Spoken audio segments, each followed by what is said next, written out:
So we looked at Corsair's wireless flagship, the Virtuoso, the other day, and part of the reason why I wanted to do that video was so I could help frame this video a little better. Corsair is back with a refresh to their VOID line, and while this might be familiar for a lot of you, this is the first time I've spent any real time with a VOID model. So we're gonna get into it and see exactly what you get in a wireless headset for just under $100. You ready?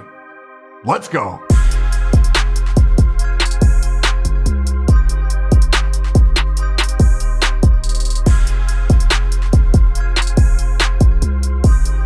Today's video is sponsored by Hostinger. If you've ever found yourself needing a web page to handle merch, host written reviews, showcase your design work, or share your product with the world, I highly encourage you to check out hostinger.com/badseedtech. With Hostinger, you can get fast web hosting that's super affordable with plans starting as low as 99 cents a month. The real beauty part about Hostinger for me is that you don't just secure hosting, get your domain, and go, great.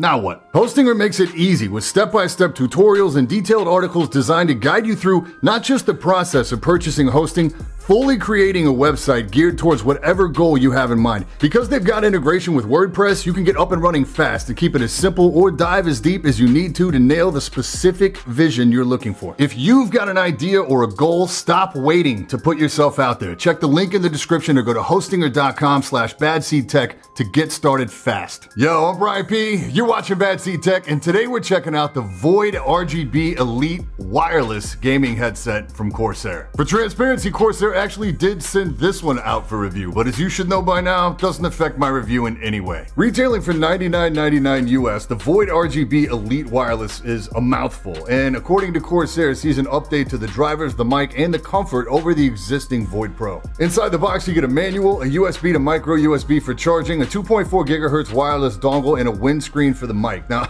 I'm not sure what this dongle is overcompensating for, but it is hilariously large versus the more modern offerings. In terms of looks, not a lot has changed here. This is a design I think almost everyone has seen at one point in time or another. It's honestly starting to feel a little dated here. The original VOID came on the scene in late 2015, and while we've seen some revisions over the years, the design is pretty much unchanged. The glossy exterior sides are kind of a bummer here because while they look fresh right out of the box, they will be fingerprint magnets. Build quality is solid here, mostly plastic to conserve weight, but metal where they need to be, specifically the aluminum alloy hinges and the metal inserts inside the slides where the hinges connect. Even the plastic on the headband feels pretty legit, similar to what you'd see on like a Sennheiser Game 1. Minimal Corsair branding on the headband itself, and it's got a pretty huge range of adjustment. Markings on either side for indicators as well. You've heard me say in numerous reviews that I wear a headset at the absolute max adjustment. Not the case here. These things get absolutely huge. Bring me your Ford Fiesta sized heads and I promise you're gonna be just fine. Inside the headband, padding is covered in a breathable mesh and it's very low density memory foam. This is super squishy and really comfortable. Exterior of the ear cups is gloss plastic with the sales logo in RGB and trimmed in matte plastic. The wireless is available in either black or white. The right ear cup houses nothing, while the left contains the mini USB charging port, connection indicator LED, and the multifunction control. This is going to control volume, as well as toggle 7.1 surround on and off, and even move between your EQ presets. The same stock presets we saw on the Virtuoso review,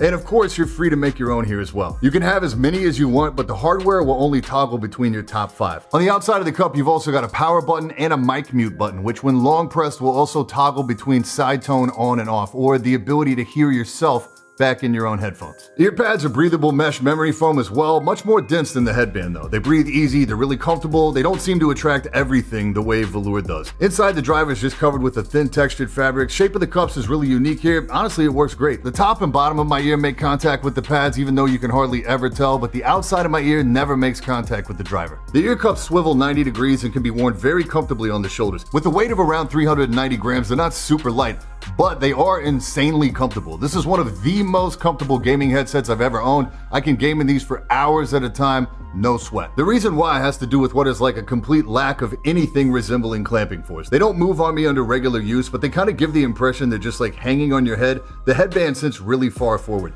You could shake these off your head if you tried. I don't know why you would, but you can. Compared to the HS70, these are wildly more comfortable than that headset. Now the mic here, instead of being detachable, is the boom style we're used to seeing on the VOID, so it also mutes according to position. Up is muted and the LED goes red, down it's live and the LED does nothing. I did learn that you can deactivate the voice voice prompts inside IQ, but this mic also has a little tone that goes off when you adjust it. The thing about this mic is it has like 10 degrees of rotation from the top before it goes live. That means that all the way up here, it's still live, and here, it's muted. So you really have to make sure this thing is all the way up there or rely on the manual mic mute button. Overall quality of this mic is passable for a gaming mic.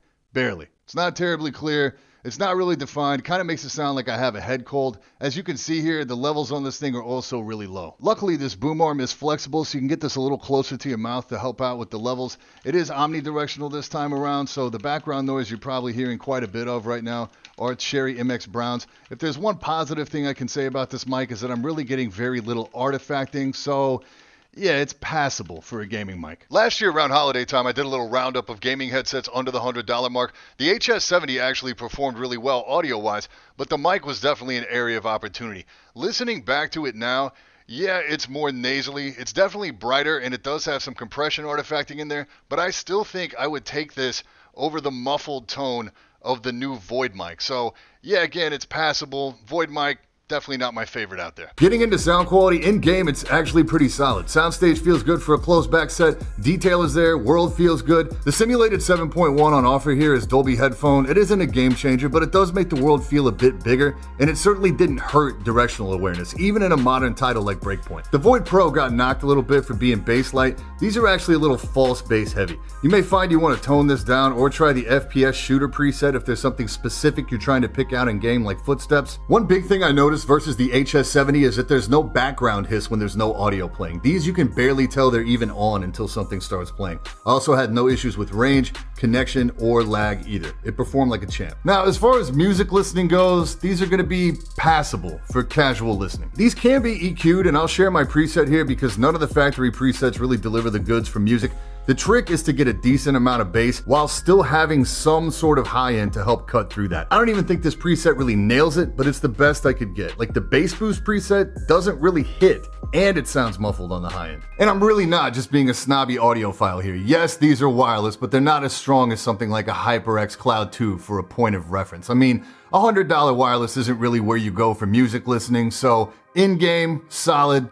Music listening, okay. Battery life here is like 12 hours with RGB on or 15 with it off. If you find yourself in the unfortunate position where you have to charge and play, you can do that, but you're gonna have to have your wireless dongle in there and you're gonna have to be connected via USB at the same time. Now, the upshot is that the cable is plenty long enough for you to do that. The downside, obviously, is that you're going to be occupying 2 ports on your PC. It would be a much cleaner solution if, like the Virtuoso, you could just use that single USB cable to charge and play. Lastly, there's no 3.5mm aux port here, so while you can connect to your PS4 wirelessly, in stereo mode only, you're not going to be able to connect to something like a Nintendo Switch or an Xbox controller or even your phone. So the application here is going to be limited strictly to PC and PS4. Of similarly priced options out there, I'd take it over the Razer Nari Essential. I'd take it over the HS70 simply based on comfort. The SteelSeries Arctis One gives it a run for its money. The sound isn't quite as good as the VOID, but it works with like anything, everywhere, and it looks pretty subdued. I guess that says a lot about the VOID actually. There's not a lot of competition out there for wireless at the $99 mark.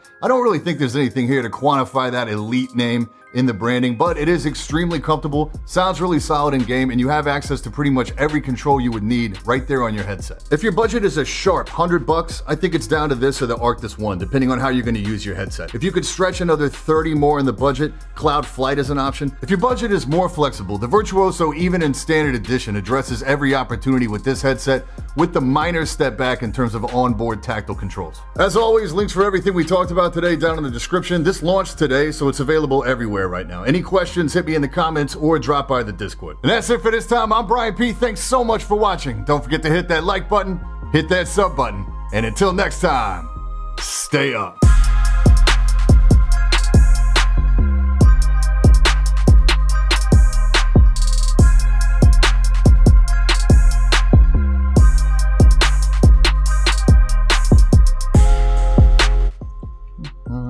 Oh, you're still here. Nice. Hey, listen, here's the deal. Corsair accidentally sent me 2 of these guys to review, so I gotta keep one for reference, but the other one I'm gonna give to you. So white or black, you pick, I don't care. I'll keep whichever one you don't want. All you gotta do is this. Go down in the comments and in all caps, write the comment, I love Blink 182. That's it. Easy money. Then next Thursday morning, the 17th, I'll go on and randomly pick a winner. Just that simple. All right. Get out of here, I got videos to make.